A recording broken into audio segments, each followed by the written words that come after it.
Okay, welcome back to another episode of Theology in the Raw. I am here with Justin Giboney, who has been, I would say, maybe an acquaintance. We've been part of a couple different organizations and kind of see each other in passing. We've corresponded a little bit, but I've been a huge fan of the AND campaign, the organization he's going to talk about. So anyway, I'm already doing too much talking. Justin, thanks so much for being on Theology in the Raw. Man, Preston, thanks for having me. I'm excited about it. So why don't you give a quick overview of who you are? I really want to hear about the AND campaign, because when you describe it, man, I'm just like, oh my gosh, this just seems like something that most of my network is really hungering for. So I'm excited for them to get to know you and the AND campaign. Yeah, not a problem. I'm Justin Giboney. I live in Atlanta, Georgia. I'm a Christian, a biblical Christian, and I'm an attorney by trade. And I've spent a lot of time, a lot of my professional career in politics. So running campaigns, doing political strategy, things of that nature. And kind of as I went about doing that, I began to see this tension between my Christian convictions and me kind of being in Atlanta in a very progressive space, kind of where the secular progressive movement was going a lot inside the Democratic Party. And so I started trying to figure out ways to deal with that, because, you know, it was interesting. I was running campaigns for people I knew and friends, and seeing friends run for office who shared my beliefs, but once they got into the political space, couldn't really express those beliefs, or you know, really pretty directly had to surrender those beliefs, so to speak, before they were able to or eligible almost to be in the political arena. And I saw that as problematic, because the folks I went to church with, the folks that I sat down at the table for dinner with, you know, while we may have, you know, had certain beliefs that aligned with the party, certainly when it came to social issues, we weren't there. And there were a lot of us. So I'm thinking, well, why is it that in a city like this, you have to go all the way to the left to really even talk about politics? And I realized that it was because of a lack of an organization. But at the same time, I had friends who were in the Republican Party who were going through something similar, who, you know, shared some of the values, but then felt like the party was going too far right, and that the party wasn't showing enough compassion when it came to immigrants and things of that nature. So they were having the same issue. And so in 2012, I ended up running to be a delegate at the Democratic National Convention. And at the Democratic National Convention, it was an interesting, kind of a life-changing experience, because there were a few things that went down. Number one, there was a group that was trying to, I guess, like, take God-given out of the platform. So when you go to the Democratic National Convention, what you're doing is choosing a candidate and then choosing what will be in the platform. And so, you know, when it came time to vote, to see, it was a voice vote when everybody voted in all the state delegations. What you see is this big, you know, in the big like Coliseum or whatever. It was very clear that the people that didn't want God-given to be in the platform were louder than the people that wanted it to stay in there. And God-given really is just a nod to natural law. It's not anything for any one religion. And that moment was interesting to me, because to see how excited people were to take that out or to not have it in the platform, and then how the other people were a little more quiet, I kind of went home and I told myself, you know, I have to do something to change what's going on in politics right now, because I shouldn't have to feel like I need to compromise my beliefs to be a part of what's going on. So I went back to Atlanta, started anybody who I could find who I knew was a Christian, who I knew was in politics, whether they ran their county party or whether they were, you know, running campaigns like I was. I got with them, sat down with them for lunch, and then I created this group called Crucifix and Politics. And it was just really like a Bible study / support group for people who were in the same position. We would meet at my church. It was probably maybe it got up to 10 of us. We would meet in my church and just talk about the issues, talk about how we felt, you know, where the party was going and stuff like that. And eventually what I saw was that us coming together made everybody more bold. And so eventually, Crucifix and Politics, you know, I meet Sho Baraka, who's a hip hop artist. I meet Angel Maldonado, who is a pastor here in Atlanta. And we decide to create the AND campaign. And the AND campaign is basically, it is us saying that we're not going to choose between love and truth. And so the scripture where we get this is from Ephesians 4:14-15, where Paul is telling the church of Ephesus that a mature Christian is always able to speak the truth in love, right? It doesn't matter what, false teachings are around. It doesn't matter what you're going through, your circumstances. You should be able to speak the truth in love. And we said, so our witness should be about love and truth, not one or the other. It should be about compassion and conviction. And for whatever reason, our political landscape tends to separate those two, right? So you have people who talk about justice, you have people who talk about values. But for some reason, we act like those can't be joined together. And when we look at the gospel, they are joined together. Yeah. You look at Jesus's ministry and what he did. He was always loving people. He was always, in a sense, liberating people from certain circumstances. He showed social concern, but he also paid attention to the value side of it. And so he would tell the adulterous woman, go, but sin no more, right? He would tell the lame man to get up and walk, but stop sinning. You can even go to Exodus in the Bible where, God liberates the Hebrews, but he also gives them the law. He also asks something of them. And so you see this love and truth coming together. And we thought that's the key. That's what we're missing, because Democrats, we're focusing on the justice. We're focusing on, the compassion, but we don't really want to talk about the truth side of it. And we're less compassionate and we're actually less loving when we're not truthful. On the other side, you had Republicans who would talk about the moral issues, talk about value, but there was a lack of compassion. And you are not being truthful if you're not being compassionate. It actually forces you into kind of hypocrisy and things of that nature, and to almost, bigotry at sometimes. And so we saw that as the key to what was going on, to kind of fixing how Christians were looking at politics, to say, step back from what you're doing in your party and focus on the gospel first and foremost, and do this with that kind of framework. Do you find that Christians, this is a multifaceted question, it seems like Christians are very kind of polarized in terms of their political allegiances. And I would say for most of evangelicalism, at least white evangelicalism, there's a strong association with the Republican Party and can even be a Democrat and a Christian.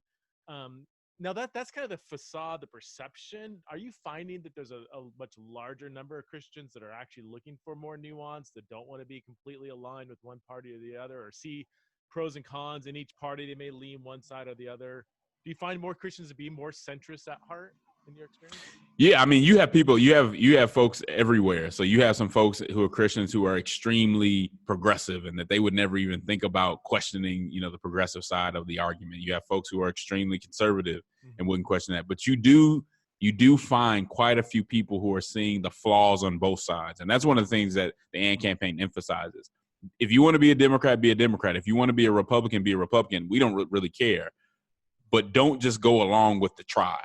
Right. Be willing to question and put your ideology through biblical scrutiny. Right. Understand where your side falls short, because if you don't understand where your side falls short, well, then you just become an accomplice to whatever, that tribe is doing. And that's not what Christians should be. And you could say that. I mean, I'm loving this, man. I know probably 98% of my audience is like, that's where I'm at too. Yeah. But do you get pushed? Do you get some flack for that? I mean, even as calling yourself a Democrat, and I want to ask you, where you would maybe depart from other Democratic values in that party. But do we get pushback from both sides. I mean, being a Democrat and talking about being comprehensively pro-life. I mean, a lot of Democrats don't want to hear that. To talk about sexual orientation and gender identity in a way that aligns with the historic Christian sexual ethic. Just not things that people want to hear, but it's things that need to be said. And then, from the right, to have a conversation about social justice, to have a conversation about how compassion should come first, and how we as Christians at times on the right seem to have an addiction to power, and seem to be able to put up with things that we shouldn't, because we don't want to lose that power. And that at the end of the day, politics is really more about us helping others and us, furthering human flourishing and protecting human dignity than it is about Christian self-interest and just trying to get people. But yeah, we get bullets from both sides, and that's kind of the nature of the beast to a certain extent. Yeah. Do you find that? I mean, you've been at this work for a bit now. Do you find it seems like things are getting more and more polarized? Is that is that just because I'm first? I mean, I typically don't pay too close attention to politics, but how can you not in the post-Trump era? So I've been trying to kind of like follow stuff, whatever, about like, man, it just seems like these polarized views are getting more extreme almost. Is this how it's always been, or do you find it getting worse and worse in terms of like the aggressiveness on kind of both extremes? It's pretty bad now. I think it's just different because even if you think back to the civil rights movement, I mean, Yeah. you know, you have some people not wanting to overturn Jim Crow. Well, that's pretty divisive, right? So I think there's been a lot of division throughout history. I think communication has changed. So the way that we communicated is different. You have social media where you didn't have it before.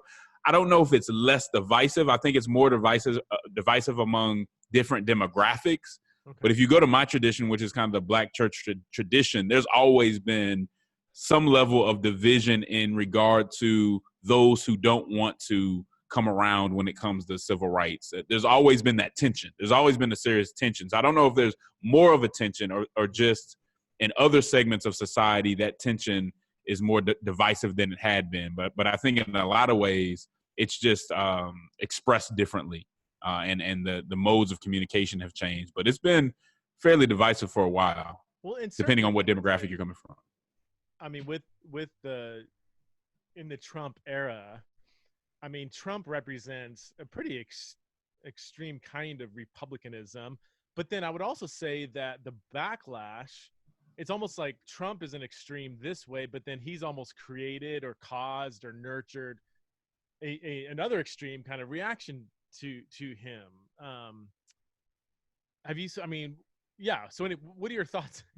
You know, I think you're absolutely right. I have said that Trump was actually almost a positive for the far left because his extremes made their extremes not seem so bad, or even made their extremes seem necessary.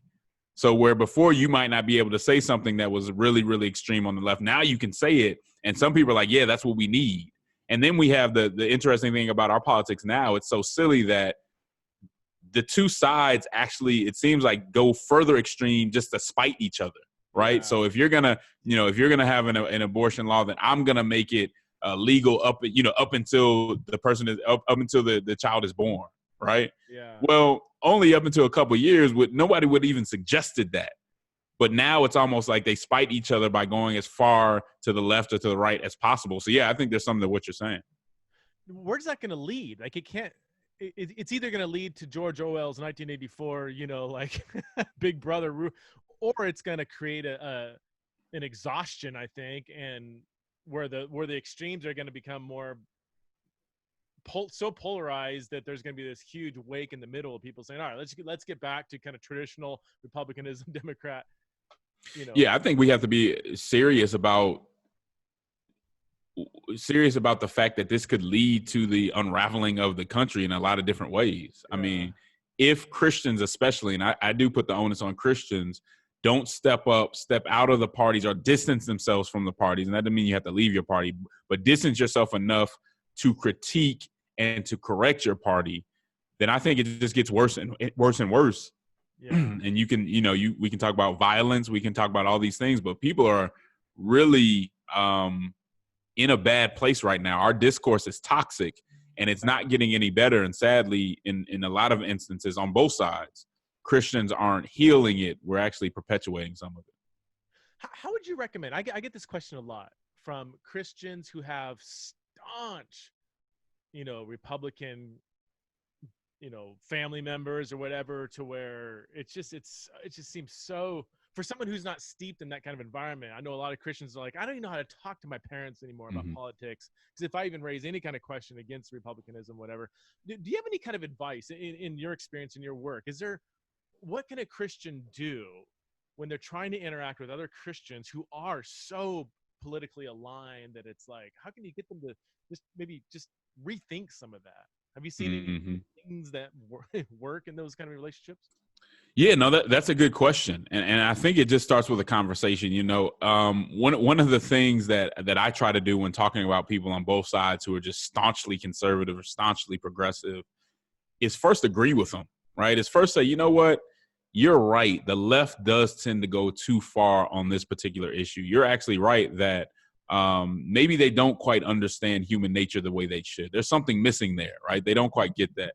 And then have a conversation about that and then say, but don't you think that your side could do this or do that? And I think what you want to try to do is create common ground to say, no, I'm not saying that your side is without merit, because too much of what we do is we go into a conversation and basically tell the other side that what you're saying is completely wrong and I'm completely right.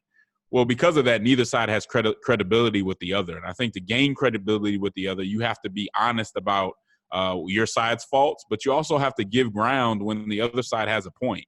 And if we can go in the conversation like that, I think it's very helpful in those initial conversations. And they're just being very thoughtful in how you present the flaws of the side of the person you're speaking to, right? How do you tell them, well, the Bible says this, but you guys are actually doing this. And isn't that problematic? And, it depends on the person or whatever, but I do think it starts with finding that common ground and letting them know that what they're saying does have some merit, if it does, right? Sometimes it doesn't, but. That's from one of my favorite writers, Jonathan Haidt. I don't know if you read his stuff. Or who's that? Making Friends and Winning. How do? Yeah. Carnegie, right? Yeah, Carnegie, Dale Carnegie. Yeah. Or at least Jonathan Haidt talks about, we 90% of why we hold on to our beliefs isn't really because of rational reasoning. It's because we just are committed to the tribe, or it's just, there's other things at work. So that if you just try to destroy somebody's rational argument with rational argument, the walls are going to be up. But if you can, exactly what you said, I mean, meet them where they're at, show them honor, respect them as a person, then sometimes the reactional walls can come down to where you can actually have a conversation. Yeah, you just got to get them out of that self-defensive posture. Yeah. Because when we get in conversations about politics or about race, everybody's on the self-defense because they don't want to be seen as the one that's to blame. And while that posture isn't necessarily Christ-like, because I think we're supposed to be humble, I think it's a very prideful stance, but we go into these conversations in a very prideful way. And it's just about kind of getting those defenses down to say, man, I'm not here to put to put everything off on you, or to say you're the bad guy and everybody else is the good guy. I'm here for a conversation because we need to figure this out. So you said several times you would affiliate with the Democratic Party. What are some areas, some values where you would maybe depart from traditional Democratic values? Yeah, sure. I think abortion is one of those. The AND campaign is very vocal about the fact that a baby is alive from conception on, and that we need to recognize the human dignity there. And I think the Democratic Party does a terrible job of doing that. And I think it's really unfortunate when it comes to sexual orientation, gender identity, where I agree with the party on being compassionate, on making sure that nobody is mistreated and nobody is bullied. And I think we need to go out of our way to make sure that's not the case. That can't just be rhetoric. It needs to be real. I just simply disagree with the truth of the matter. And I think some of the ways that they treat people who disagree with them on that is really sad, is unjust in its own way, and I think it'll have really bad consequences if it continues that route. But I know a lot of people that have paid for maintaining their kind of historic Christian sexual ethic. Right. With the abortion thing, because this is and as my audience knows, I don't affiliate with either political party, and I've got kind of some Mennonite leanings between faith and culture questions, but I was raised very Republican environment, traditional evangelical kind of circles, and there is this perception, and I'm not saying it's right or wrong, that the abortion is such a huge thing that a lot of people are like, how can you? I understand there might be things in the Democratic Party that have good values. There might be some things in the Republican Party that are more good than not or whatever, but how can you say you're a Christian and affiliate with a party that would be pro-choice? What's your response to that? Yeah, the first thing I say is that my party isn't part of my identity, right? So if you meet me, I'm like, hey, I'm Justin the Democrat, right? It's a tool, it's a political tool, right. And for strategic purposes, there's a lot of reasons to use that as a political tool. So that's the first thing I would say. Like, every decision that the Democrats make, I don't feel like it's the decision I'm making. In fact, I can fight against those. I can vote against those if I want to. Nothing precludes me from doing that. But I also say that, to me, pro-life is more than just being pro-birth. And when I look over at the Republican Party, when I look at how we deal with race, when I look at how they deal with immigrants, when I look at how they deal, with even, young black men getting shot in the streets, I don't see the pro-life ethic in the way that many seem to think that is on the Republican side. Okay. And so I have questions there too. I say, I have questions in how, the president talks about immigrants or talks about other countries. Well, how can you support that? I think both sides have a good case to say, hey, that's not Christian. Why would you support it? And you say, no, I don't support it. In fact, I speak up against it. And so just because I may, have one party that I may side with more often, it doesn't mean that I am endorsing everything that they do. And in fact, I feel it necessary for me to be vocal about what I disagree with. So once you take your identity out of it, and once we stop acting like that's a part of that your party is such a serious part of you, you begin to see it as more of a tool and more of a strategic mechanism. You can be. There's a difference between affiliating with for lack of better terms, a tribe versus being tribalistic. If you're tribalistic, right, then you have this allegiance to a particular tribe, whatever that tribe is. It could be a denomination or whatever. Then that your allegiance to that tribe supersedes critiquing that tribe when that tribe does something that's goes against your values. Exactly. And to be honest, I don't know how much I'm even in the tribe, so to speak. I talk a lot about partisan loyalty. And what does it mean to be loyal to your party? Does that mean that when your party does something wrong, you support them? Does that mean that when they have bad policy, you support them? My answer is no. So I don't really even believe in partisan loyalty, but I do believe to be a part of the process. Thurgood Marshall talked a lot about being part of the mechanisms that make society work. I can be part of those mechanisms and not necessarily identify with the party. And that's really what I'm about. So as far as tribes go, maybe I'm part of the tribe to some extent, but not really. I just don't, if you saw me in a conversation with a bunch of Democrats, it would be very clear that my stances were a lot different, almost to the point of where they wouldn't want me there. So, and I think all Christians should be that way.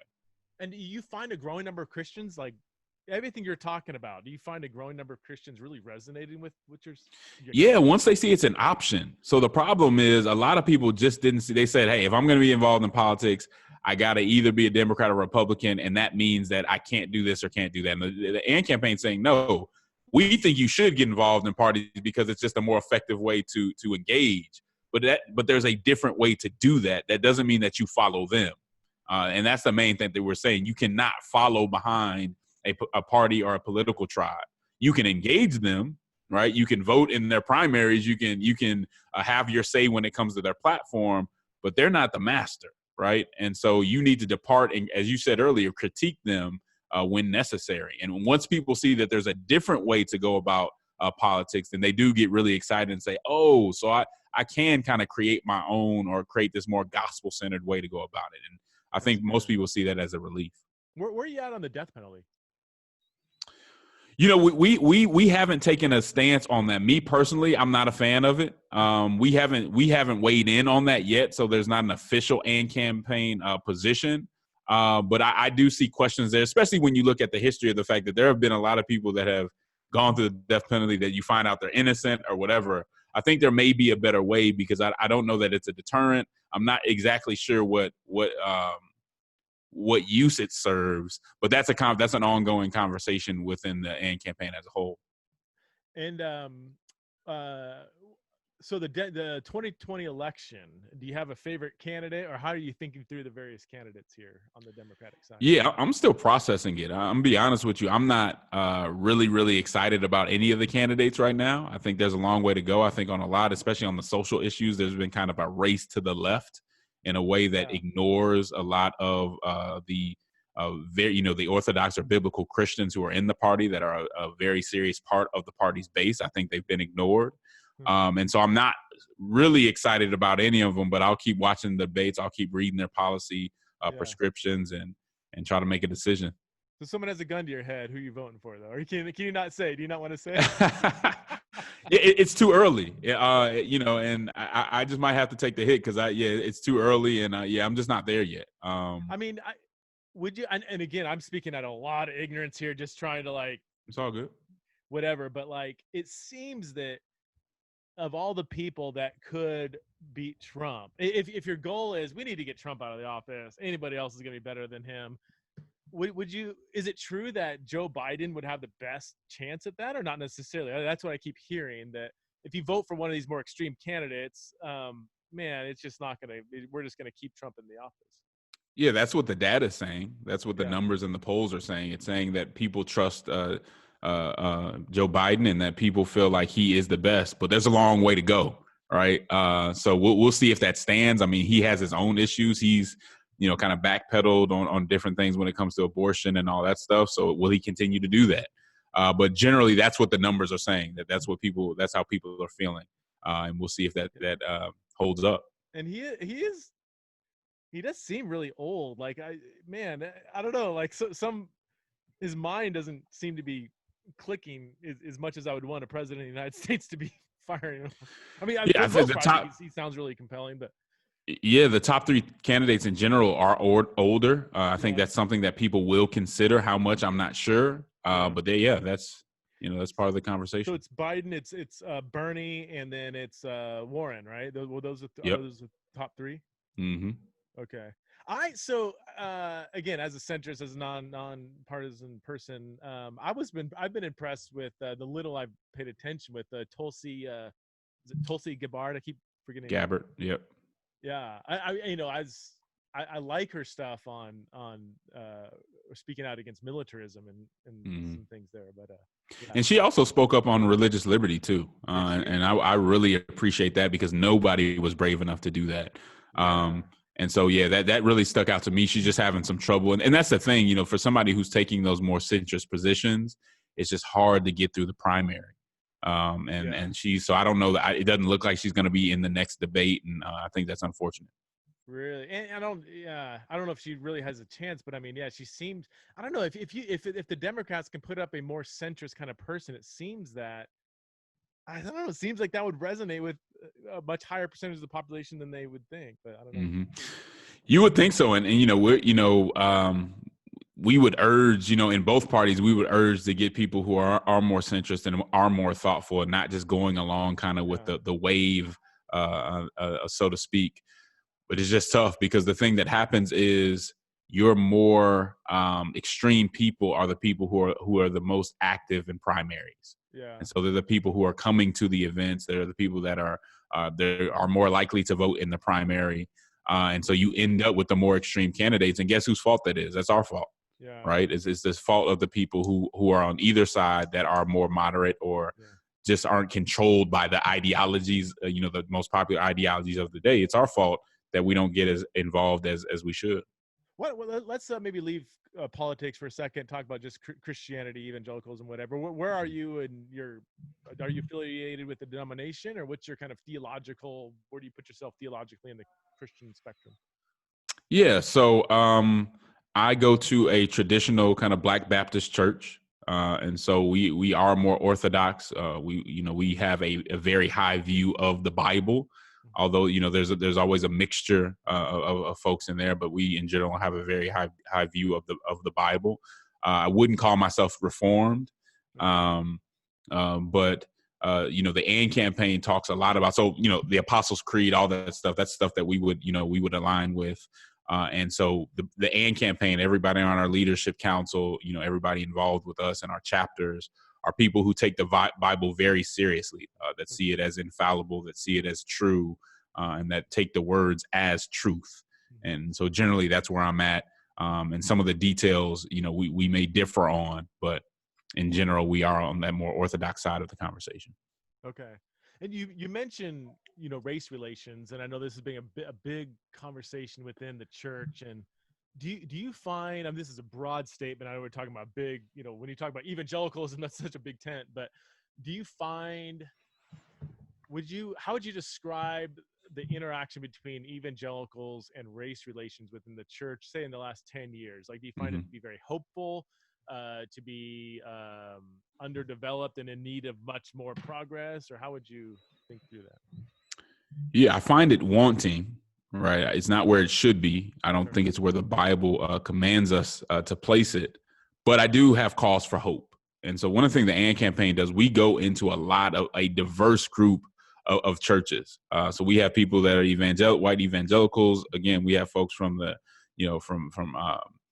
from Asian churches. We have, it's just a range of biblical churches that we talk to. And people are, I think to a certain extent, people are starting to see this as an issue that the church has to deal with. And I've said before, I'll say again, I don't think the race issue gets better in America until it first gets better in the church.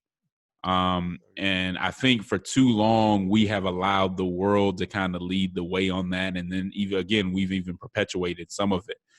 But we have the same Bible. We have the same Great Commission. We have the same Great Commandment. We have enough common ground to come together between races. And so I think that the church is going to have to take the lead on that. It's going to have to be reflected in the way our churches look and how we we fellowship, how we talk to one another.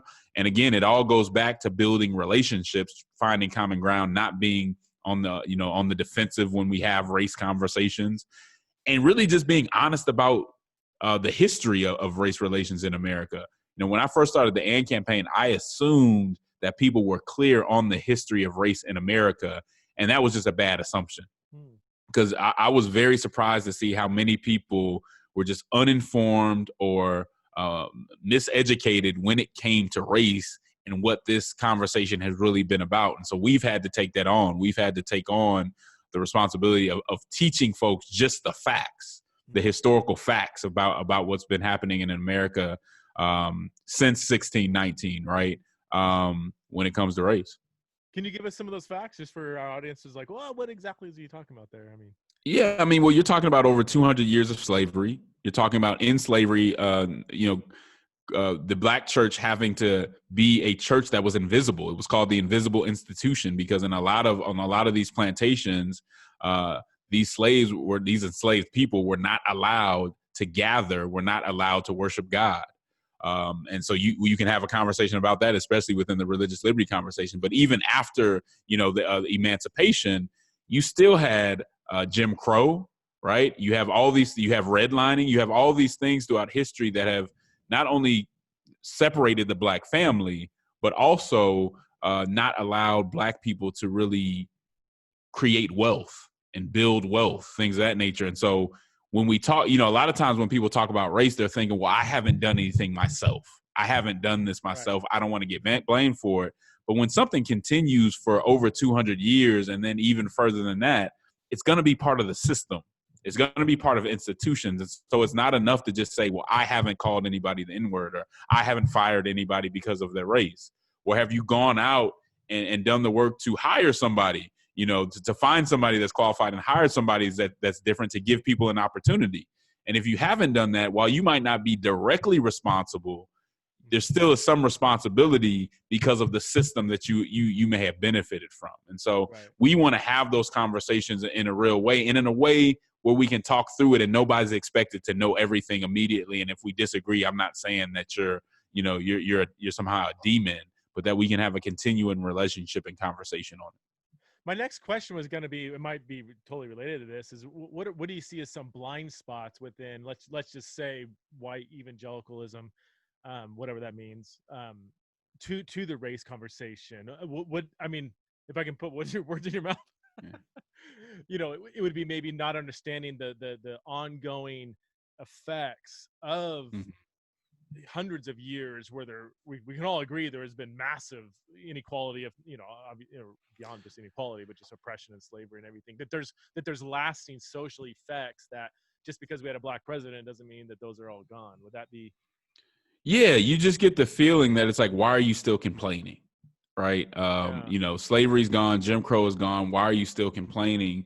But if you look at disparities, if you look at who's going to prison at higher rates, right? If you look at education disparities, then either you believe that, black people are somehow inferior, or it could be the fact that there are still side effects and lingering issues from the 200 plus years of slavery and then all this time of Jim Crow, which didn't end that long ago, right?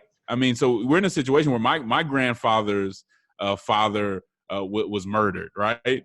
by two white men. You have a situation where my parents had gone through very serious racial issues. This wasn't, we act like this was, 300 years ago. It actually wasn't that long ago. Jim Crow didn't end that long ago. Many folks, as a millennial, some millennials' parents went to segregated schools. Right. So we tend to want to have like a short memory when it comes to these things, but they weren't that long ago, and there are lingering effects. Now, one thing that I do always say is that, again, God asks someone something of everyone, right? So there's no situation, sometimes we set up, okay, there are the oppressed over here and the oppressor over there, and God is only asking something of the oppressor. It's just not true. That's just not how he's worked. Everybody is held to a standard. Everybody has to be loving. Everybody has to go about things a certain way. And so I think there's room for that conversation. But yet and still, if we look at the dynamics of our society, I think when it comes to white evangelicalism and some people in that space, it makes sense that you would have to take the first step. It makes sense that you would have to open up in that conversation, and that you may have the resources that aren't in other areas to where you do have to take some of the onus on yourself. And so we certainly won't set up an kind of a perception that this is a false equivalent, that we're all, equally responsible. I'm not saying that, but I think everybody needs to come to the table with humility and really with aspiration, because we know that we have a God that can do all things. What can, give us some advice? I mean, what can a lot of the white evangelicals I would interact with, me being one of them, is like, man, what can we do? Like, yeah. we hear you saying that, and I'm like, man, makes total sense. I could see these blind spots, but what can white evangelical, let's just say leaders or just people, do to do exactly what you're saying? Bring in diverse speakers. Right. I mean, that's one thing that you can do. Bring somebody in who can have a constructive conversation about race and Christ and Christianity and all that stuff. I mean, there are some excellent communicators, even within the AND campaign, that would love to come to people's churches and have that conversation in a real way, in a way where it's going to be constructive, and it's not just going to be a bunch of finger pointing that's not helping anybody. But these are tough conversations that need to be had, and that's one place to start. Creating opportunities where, whether it's tutoring in certain areas, or whether it's finding a minority-led church and saying, well, how can, what do you need? How can we help you? That's another way. And then just listening when people have something to say, listening when people say that they're hurting, because we tend to dismiss people as being hypersensitive or whatever, just because we don't understand or don't want to take the time to understand where they're coming from. So I live in Boise. We call it Idaho. It's Idaho's 92%, 93% Caucasian. Wow. I think it's 0.8%, 0.9% African American. I think that's left. Wow. So there's like in Boise's the Boise metro area is 600,000+ people. A third of the state lives in this metro area, and so there's, I think, one, maybe two black churches with their 70% black. And I've gotten to know one of the pastors. I haven't talked to him in a while, but I got to know him.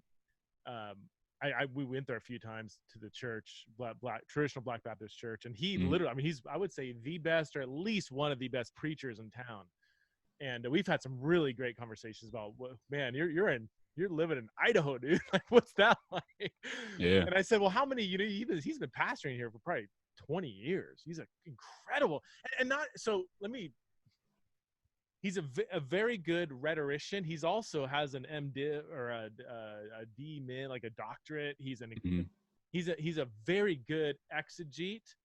Has a traditional black preaching style. If I can, most people know what I'm saying there, but I mean, he's incredibly, he's not just a good rhetorician, he's a good exegete. So he's a good all-around preacher that would resonate with a very Bible-believing kind of church.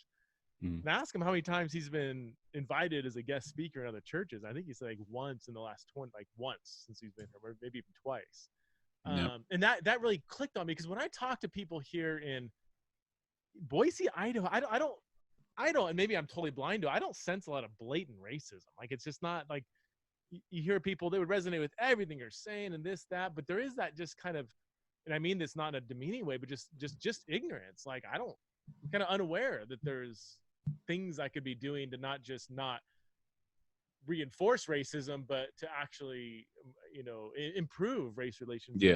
Yeah, no, that's good. And one of the ways, I think that's right. One of the things that I always say is remember that justice is active, right? Justice isn't a lack of injustice, right? If I sit at home all day and really don't interact with people, I can't really say I'm a just person, right? I might not be an unjust person, but I'm not just. Just is active, right? You almost have to be proactive about it, especially when you understand the history and the dynamics of a place like America. Once you understand those dynamics, I think to be about justice is to actually go forth and do something about it, even if it isn't right there in your face. Right. And just like, discipleship, just like evangelism, there is a lot of opportunity to help people and do things that promote human flourishing.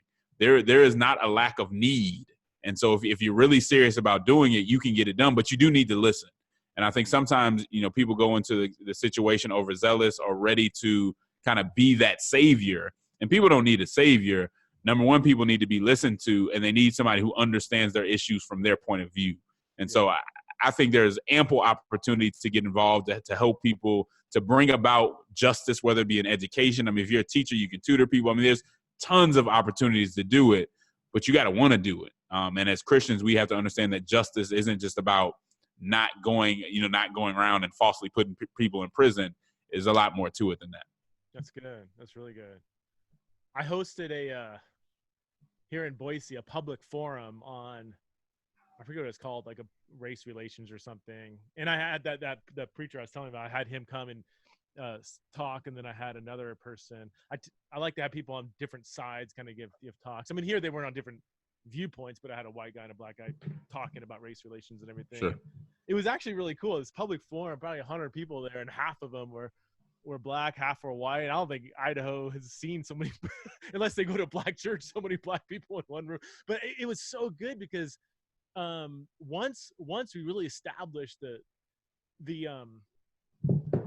this is a safe place to speak your mind. Like, don't just come and sit and like just nod and agree. Like, no, if you have a frustration, speak up. And so for the first hour, it was just people like yeah whatever. But then when they felt the freedom, you could see people getting saying this is some frustrations I have with this society. It's exactly what you're saying. It's like I don't they would say I don't encounter blatant racism, but I encounter a lot of kind of indifference or just ignorance about what it's like. We haven't. Yes, we've come a long way since Jim Crow, but we still have a long way to go. And it's easy for white people to just think that we've kind of arrived. But one guy got real heat. I was like, oh man. Yeah, man. When you purge, it's been going on for a long time. So there you was some purging that stuff. It's not always pretty. Yeah, no, yeah, but it was so good. I was really impressed with both sides. I did see nothing was resolved. There were some serious tensions. I'm glad that people spoke out, but I'm also glad that people were working hard to listen. And that was, it was good. But what are your thoughts on, if some people say, well, hasn't affirmative action solved a lot of this stuff? What are your thoughts on affirmative action, and what does that accomplish? What are some pros and cons to affirmative action? Yeah, I personally think affirmative action has been helpful. In fact, when you talk about affirmative action, because the way I see it is it's not about putting people who are not qualified in a certain position. It's about giving people an opportunity. So even for myself, if it weren't affirmative action, I'm not sure that I would have went to Vanderbilt Law School, right? And so when I go and speak and people say, wow, I like how you articulate this. I like you did a really good job. This is just excellent how you articulate, which never tell somebody they're articulate, because that means you expected them not to be. But I think even when people are coming from a good place and they say, man, you really articulated that well, blah, blah, blah. Oftentimes they'll say, I am a beneficiary of affirmative action, right? And so you get to see that it's not that people, when people don't have an opportunity, they don't make it to where they could be. It's not necessarily taking somebody who's not fit or who isn't ready for something and putting them there. It's giving people an opportunity that they wouldn't have. So I do think that has been a benefit. I think it has been helpful. And but I think that if you look at the history and if you look at it through the years, I think I don't think that's where it necessarily should end. Okay. Can you help us? What are some other? So, wow, you're really articulate. You're saying, thank you for helping us understand why that can be unintentionally offensive. What are some other things you hear white people do if we could just stay on this side of the conversation for a while. As far as stuff that's offensive? Say that's just out of ignorance, not intentional, but it's like, you shouldn't say that because of this. You know, I tend to be, more gracious when it comes to that stuff. So I don't harp a lot. You know, I'll tell people like that may not have come off well, but I don't harp. You know, I'm not one of those people that's going to harp on a whole lot of stuff. I know when I speak to people of different cultures or I have conversations that I don't necessarily understand, I'm sure I make mistakes too. Sure. So I think rather than kind of saying, well, this is wrong, I think number one, just listen to people and have an honest conversation. And people who are trying to be constructive will be able to appreciate that. Even if they say, hey, man, I just want to correct you on this or that. We can get into this situation where it's like, if a woker than thou, right? Yeah. And if you don't know everything, every word you're supposed to say right, if you don't say this phrase properly or you don't pronounce this properly, then I'm going to come at you. And that's that's prideful. And so I don't get too much into that. I do, if I can correct somebody here or there, but just do it with love. And that's really what I focus on more, man. I'm trying to get to a place where we can work together better. Yeah. And if that means I have to overlook some things, and I hope people would overlook some things with me, that's just part of the process. I appreciate that. So, but with openness, like what are some things though that you're not harping, but just help educate us on what are some things that you hear people say that, I think just treating people, and I think both the left and right get this wrong. I think it's just about treating somebody as a peer, right? I think sometimes on the left, they treat people of color almost like they don't expect them to be as smart. So I got to help you out, right? Don't let anybody criticize this guy because he's on our side and he's black, or she's a black woman, therefore she can't be criticized. But I'm like, that's just treat me as a peer. You know what I mean? That's telling me that somehow you think that your expectations are lower of me.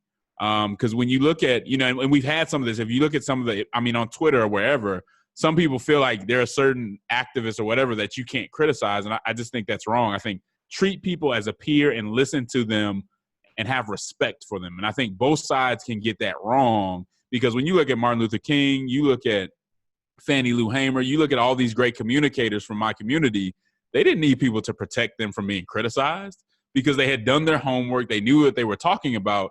Just treat people as if they have something to give. And treat them with respect and dignity. And I think that's the general rule that I would get at. I don't have a whole list of stuff that, upsets me or anything. I think the general rule is treat people with respect, expect them to be able to, to tell you what's going on and to be thoughtful.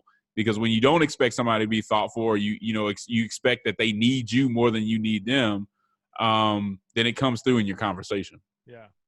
I'm going to throw out and I think this is a Republican, maybe it's not just partisan, but I hear it mainly from Republicans, especially when it comes to race relations, and the whole idea of, that there's social factors that could be more oppressive than people realize. I've heard people say that if you graduate high school, you don't get somebody pregnant, and what's the other one? Get a job or something? I don't know. Then you're not going to end up in jail and prison. You're not going to end up, with a child out of wedlock and all this stuff. I mean, just you have certain moral decisions, some real basic ones that you can make. And if you do those things, it's generally going to work out well for you. What would be your response to that? And I think usually it's said in conversations about race. Yeah, I don't think that's without merit. What I would say is it's not always that simple, and everybody's not starting off with a clean slate. Right. So if you come from a situation where you haven't had the opportunity to build up your self-worth, to understand who you are and your own human dignity, if you haven't been educated properly, if you're raised in a situation where you almost look down on yourself, where you don't have a lot of confidence and things of that nature, you come from a community that has been exposed to such oppression or so many issues that it makes it hard to see things as clearly as you might see them. So yes, I think that's a good framework for success. And, I have 3 boys. I'm going to tell my boys to do exactly that, because I think it is helpful. But we have to have the grace and understanding to understand that everybody can't see that so clearly, and not everybody comes from a situation where that even makes sense to them. Right. And so And also, if we understand grace ourselves, then we understand that the only reason that we're not in similar positions is because of the grace of God. It's not because we're so much smarter or our culture is so much better than somebody else's. It's by grace. And so I think we just need to understand, I don't have a problem with people kind of teaching that that's the way to go. The problem that I have is when we look at others and say, why couldn't you just do that? When you know nothing about their history, you know nothing of what they've been through. Teach it. It's good. It makes sense. But have grace on people who may not have come from the foundation that you have and may have made mistakes, because depending on where you come from and depending on who you are, you can get away with mistakes that other people can't necessarily get away with. That's so good. Where can people find you, the AND campaign? Can you maybe as we finish up, give a quick word of what, if people are like, man, I want to have this guy come out, or I want to look into the AND campaign. How can I benefit from the AND campaign, or how can we, connect with them? How would you direct people? Yeah, so you can always reach out to us, whether it's for speaking engagements or anything else, through engage at and AND campaign and andcampaign.org, engage at andcampaign.org. You can go to our website and campaign.org. You can follow us on Twitter at and campaign. We're on Facebook, all those things. If you want to get involved, you can also go to our website and you can get on our email list, and you'll get updates about what we're doing in different cities. If you get really interested and you're a biblical believer, hit us up and we can have a conversation about a chapter in your area and other believers you can connect with in your area and so forth. But yeah, those are the main ways to get in touch with us. Awesome. Justin, thanks so much for the work you do. I've been looking forward to this podcast, and I thank you for I just love how you, going back to the original thing about the truth and love. I mean, you, as far as I can see, you seem to embody that so well, this persistent seeking for truth, and yet doing so in such a loving and gracious manner. So I just, I wish we lived closer. Try, brother. We can hang out more, man. Yeah, no doubt, man. I definitely try, and thank you for your work, because when an issue comes up within your expertise, man, and I've reached out to you before, you've gotten back to us. I really appreciate what you do, man. Keep it up. I know it's not easy, man, but you too do it with compassion and conviction, and so I appreciate that. Yeah. Well, let's keep in touch, man. Thanks for being on Theology in a Row. All right, now take care, brother. Take care.